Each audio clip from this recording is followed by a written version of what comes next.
नमस्कार। प्रादेशिक समाचार दर्शन में आपका स्वागत है। मैं हूं आपके साथ राशिद अहमद खान। आज के इस अंक में हम बात करेंगे प्रदेश में पिछले एक सप्ताह में हुई गतिविधियों की।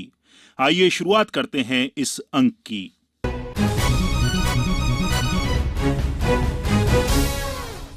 सबसे पहले बात भगवान शिव की आराधना के पर्व श्रावण महीने की।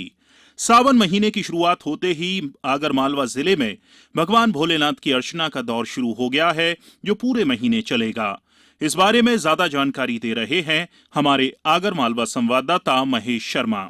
आदिदेव महादेव की पूजा आराधना और जप तप के विशेष श्रावण माह के शुरू होते ही आगरमालवा जिले के विभिन्न शिवालयों में शिव भक्तों द्वारा भगवान आशुतोष की विशेष पूजा अर्चना पूरी श्रद्धा, आस्था और विश्वास से की जा रही है। आगरमालवा स्थित सुप्रसिद्ध ऐतिहासिक व प्राचीन शिवालय श्री बैजनाथ महादेव मंदिर में पूरे माह दूर दूर से श्रद्धालुजन आ रहे हैं। संध्या के समय यहाँ प्रतिदिन फूलों से बाबा बैजनाथ का आकर्षक श्रृंगार किया जा रहा है।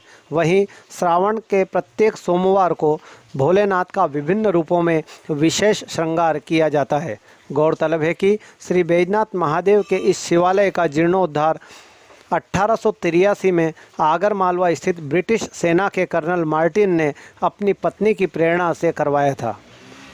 अंग्रेजों द्वारा निर्मित हिंदुस्तान के शिवालय में यूँ तो पूरे वर्ष श्रद्धालुओं का आना जाना लगा रहता है, परंतु श्रावण माह में दर्शनार्थी भक्तजन बड़ी संख्या में यहाँ आते हैं तथा श्रावण माह में अनुष्ठान करवाकर बाबा बैजनाथ के चरणों में अपना शीश नमाते हैं। वहीं शहर के मंगलनाथ महादेव, महाकाल मंदिर, अचलेश्वर महादेव, जिले के गोंदलमऊ स्थित 1111 शिवलिंग वाले शिवालय पंचदेहरिया महादेव के साथ ही जिले भर के विभिन्न शिवालयों में पूरे श्रावण माह में श्रद्धालुजन भक्तजन रुद्राभिषेक, पूजन, भजन, कीर्तन और विशेष अनुष्ठान कर भगवान शिव को प्रसन्न कर रहे हैं। वहीं श्रावण मास में रुक रुक कर हो रही लगातार बारिश से प्रकृति ने हरियाली की चादर ओढ़ ली है। मौसम सुहाना होने से लोग अपने मित्रों परिजनों के साथ पिकनिक व सैर सपाटे का आनंद भी ले रहे हैं।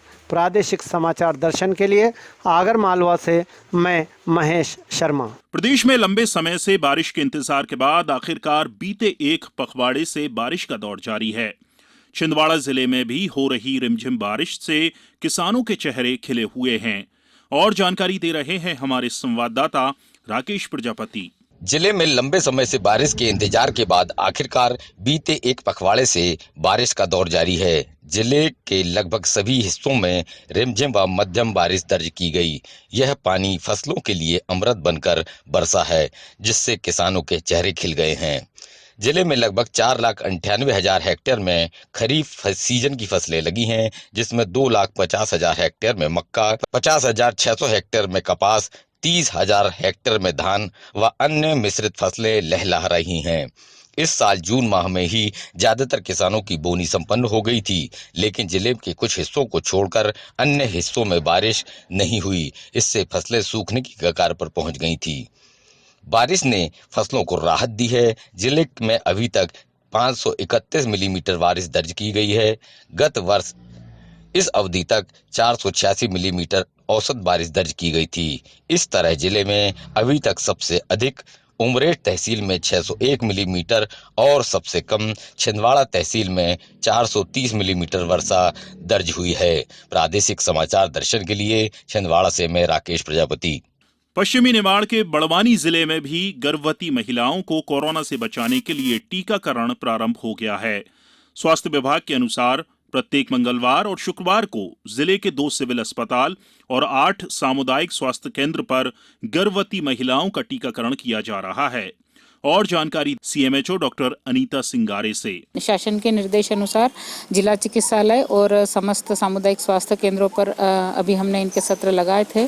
कुल 1100 महिलाओं का हमने लक्ष्य रखा था और उसमें से 265 गर्भवती महिलाएं कल टीकाकरण केंद्रों पे हमारे एनसी क्लिनिक में आई थी और उनको हमने टीके लगाए हैं।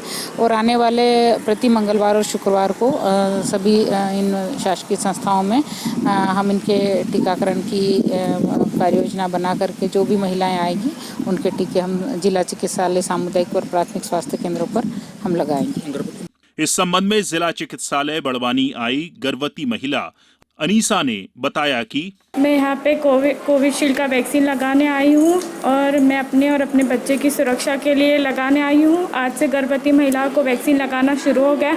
मैं सभी गर्भवती महिलाओं से अपील करती हूँ कि सब आके कोविशील्ड की वैक्सीन लगा ले, अपने और अपने बच्चे की सुरक्षा करें। बैतूल जिले के 11 अस्पतालों में गर्भवती महिलाओं को वैक्सीन की पहली डोज दी जा रही है। वैश्विक महामारी कोविड संक्रमण से बचाव और संक्रमण की रोकथाम के लिए चल रहे कोविड वैक्सीनेशन कार्यक्रम में अब गर्भवती महिलाओं का टीकाकरण भी शुरू हो गया है। बैतूल जिले में गर्भवती महिलाओं को कोविड वैक्सीन लगाने के लिए 11 अस्पताल चिन्हित किए गए हैं। इन सभी अस्पतालों में गर्भवती महिलाओं को कोवैक्सीन की पहली डोज लगाई जाएगी ताकि 28 से 42 दिन के भीतर ही उन्हें दूसरी डोज भी लगाई जा सके। जिले में 14,000 गर्भवती महिलाओं को वैक्सीन लगाई जाने का लक्ष्य रखा गया है। प्रादेशिक समाचार दर्शन के लिए बैतूल से मयंक भार्गव। जिला टीकाकरण अधिकारी ने बताया कि बैतूल जिले में लगभग 14,000 गर्भवती महिलाओं को वैक्सीन लगाया जा रहा है। मैं doctor A K. Tiwari, CMHO Betul. सारी CSC पे 10 CSC और जिला अस्पताल में इसको एक साथ शुरू किया गया है। वहाँ डॉक्टर्स की निगरानी में गर्भवती महिलाओं को टीकाकरण किया गया है। गर्भवती महिलाओं के टीकाकरण से इसमें किसी को कोई नुकसान नहीं है, बल्कि बच्चे और महिला के लिए ये सुरक्षा का कवच प्रदान करता है। कुल जिले में 14,000 महिलाएं हैं जिनको हमें टीकाकृत करना है, गर्भवती महिलाएं। भिंड जिले में भी कोविड वैक्सीनेशन जारी है और ब्यौरा दे रहे हैं हमारे संवाददाता।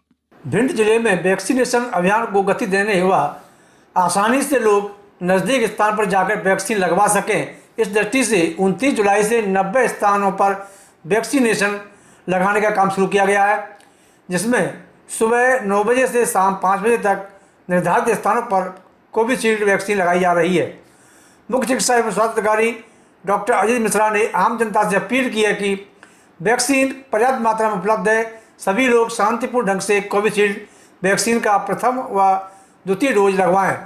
भिंड शहरी क्षेत्र के 5 स्थान विक्रमपुरा, आईबाड़, जिला चिकित्सालय भिंड, व्यापार मंडल धर्मशाला तथा सिविल डिस्पेंसरी एवं भवानीपुरा में वैक्सीनेशन लगाई जा रही है। वहीं विकास खंड स्तर के 85 स्थानों पर वैक्सीनेशन किया जा रहा है। प्रादेशिक समाचार दर्शन के लिए भिंड से अनिल शर्मा। बालाघाट जिला अब मखाने की खेती करने वाला मध्य प्रदेश का पहला जिला बन गया है। अमूमन मखाना की खेती बिहार और छत्तीसगढ़ में की जाती है और जानकारी दे रहे हैं हमारे संवाददाता। बालाघाट जिला मखाना की खेती करने वाला मध्य प्रदेश का पहला जिला बन गया है, जिसके लिए कृषि विज्ञान केंद्र बरगांव के वैज्ञानिकों ने कुछ किसानों का चयन किया है, जिसमें बालाघाट जिले के लालबर्रा जनपद अंतर्गत आने वाले ग्राम बोट्टे हजारी के युवा किसान अरविंद गारेश्वर शामिल हैं। कृषि वैज्ञानिकों के मुताबिक यह एक जलीय फसल है जो 1 से 2 फीट पानी में उगाई जाती है। धान के खेतों में इसका रोपण किया जा सकता है। ऐसे खेत जहां पर साल भर जल भराव की स्थिति होती है, उन क्षेत्रों के लिए यह मखाना की खेती वरदान है। साथ ही रबी मौसम में धान की फसल के विकल्प के रूप में इसका उत्पादन किया जा सकता है। नई फसल से जहां धान की फसल में कीट और बीमारियों के नियंत्रण में आसानी होगी, वहीं कैप क्रॉप होने से किसानों को अधिक आय प्राप्त होगी। किसान अरविंद गारेश्वर ने बताया कि कृषि विज्ञान केंद्र बरगांव की ओर से मखाना के तैयार पौधे मिले हैं। इसकी साल में 2 बार खेती की जा सकती है। मतलब उनने भी देखा कि अपने यहाँ होता ही नहीं होता, ये बाहर होता है बोले, अपने मतलब बालाघाट में भी नहीं है और अपने मध्य प्रदेश में भी नहीं है, ऐसी जानकारी लगी है, पर होगा तो नहीं कर सकते, पर बाहर होता है, बिहार छत्तीसगढ़ में होता है बोले, तो उनने देखा कि कौन लगा सकता है, तो फिर यहाँ उनने देखा कि आप लगाओगे क्या, तो हमने बोले हाँ सर लगा लेंगे।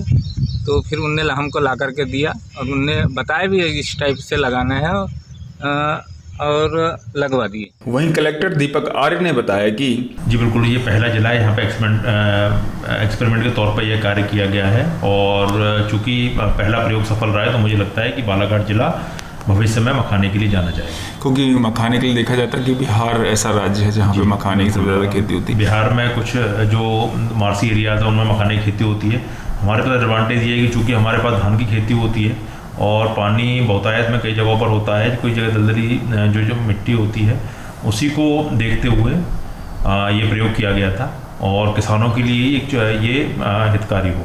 जैसा मैंने आपको बताया कि ये पहला प्लॉट था जो कि सफल हुआ। इसके बाद इसको लगभग 25 से 50 कृषकों के साथ किया जाएगा और ये सफल होता है तो बाकी किसानों को इसके साथ जोड़ा जाएगा। प्रयोग के तौर पर जिले में मखाने की खेती की जा रही है। मखाना एक जलीय फसल है जो कि 1-2 फीट पानी में ही उगाई जा सकती है। नई फसल से जहां धान की फसल में कीट एवं बीमारी के नियंत्रण में आसानी होगी, साथ ही ट्रैप क्रॉप होने के कारण किसानों को सीधे अधिक आय प्राप्त होगी। प्रादेशिक समाचार दर्शन के लिए बालाघाट से श्रीनिवास चौधरी। अनूपपुर में नए उद्योग स्थापित करने के लिए सैडमैप और जनजातीय विश्वविद्यालय के बीच करार हुआ है। ज्यादा जानकारी दे रहे हैं हमारे संवाददाता अजीत मिश्रा। सूक्ष्म लघु मध्यम एवं विज्ञान तथा प्रौद्योगिकी मंत्री श्री ओम प्रकाश सकलेचा की मौजूदगी में उद्यमता विकास केंद्र सैडमैप तथा इंदिरा गांधी राष्ट्रीय जनजातीय विश्वविद्यालय अमरकंटक के बीच समझौता ज्ञापन पर हस्ताक्षर किए गए। इस अवसर पर कुलपति श्री प्रकाश मणि त्रिपाठी, MSME संबंधित श्री विवेक कुमार पोखराल सहित सैडमैप के विश्वविद्यालय पदाधिकारी मौजूद थे। इस अवसर पर मंत्री श्री सकलेचा ने कहा कि इस समझौता ज्ञापन का उद्देश्य मध्य प्रदेश में बड़े पैमाने पर उद्यमिता स्थापित करना है, जिसके अंतर्गत युवाओं को कंपनी का रजिस्ट्रेशन, उद्यम हेतु detail, project report, engineering project procurement, construction की रिपोर्ट, उद्यम के प्रोडक्शन का क्वालिटी कंट्रोल करने के लिए आवश्यक लाइसेंस तथा प्रोडक्ट को वैश्विक बाजार में बेचने के लिए अंतर्राष्ट्रीय लाइसेंस, मार्केटिंग के लिए बड़े व्यावहारिक संस्थानों से टाई अप, लोकल के लिए वोकल मार्केटिंग की व्यवस्था कराई जाएगी। उन्होंने कहा कि प्रदेश में युवा मेडिकल, इलेक्ट्रॉनिक्स, रसायन तथा रासायनिक उत्पाद, कृषि उपकरण और मशीनरी निर्माता, electrical machinery, parts machinery, agro horticulture sector, basic metal industries, hardware, handicraft sector, drinks तथा beverage sector, bamboo work sector आदि में सहयोग करेंगे। मंत्री श्री सकलेचा ने उम्मीद जताई है कि सैडमैप तथा राष्ट्रीय जनजातीय विश्वविद्यालय अपने आधारभूत दायित्व के साथ उद्यमता विकास के इस परियोजना को क्रियान्वित कर रहा है। समर्थ एवं आत्मनिर्भर भारत के लिए स्वदेशी तथा उद्यमिता निर्माण को लेकर के कार्य शुरू कर दिया है। इससे प्रधानमंत्री के लोकल फॉर वोकल के मंत्र से युवा उद्यमी बनकर आर्थिक विकास और अपनी भागीदारी निभा सकेंगे, जिसमें सूक्ष्म लघु और मध्यम उद्यम आर्थिक विकास के इंजन के रूप में समग्र विकास को बढ़ावा देगा। प्रादेशिक समाचार के लिए अनूपपुर से मैं अजीत मिश्रा। उधर झाबुआ में बाल श्रम और बाल विवाह के दुष्परिणाम को रोकने के लिए जन जागरूकता रथ को कलेक्टर ने हरी झंडी दिखाकर रवाना किया। सेव द चिल्ड्रन संस्था व श्रम विभाग इंदौर के तत्वाधान में झाबुआ जिले में बाल श्रम तथा बाल विवाह के प्रति जागरूकता के वातावरण निर्माण को लेकर प्रशासन ने एक और पहल की है।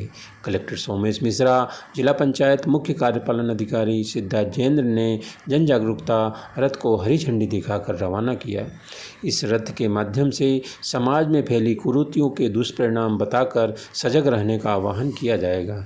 इस दौरान कलेक्टर ने कहा कि इस तरह के माध्यम से निश्चित तौर पर समुदाय बाल श्रम और बाल विवाह के संबंध में जागरूकता का वातावरण बनेगा। साथ ही वैश्विक महामारी कोरोना के दौरान जिन बच्चों ने अपने माता पिता और अभिभावकों को खो दिया है, वह किस प्रकार से मुख्यमंत्री बाल कल्याण योजना व अन्य सामाजिक सुरक्षा योजना का लाभ ले सकते हैं, इस बारे में पैम्पलेट वितरित कर समुदाय को जागरूक किया जाएगा। प्रादेशिक जन समाचार के लिए मैं झाबुआ से हरीश यादव। समाचार दर्शन के इस अंक में फिलहाल इतना ही। अगले हफ्ते फिर मुलाकात होगी। तब तक के लिए नमस्कार।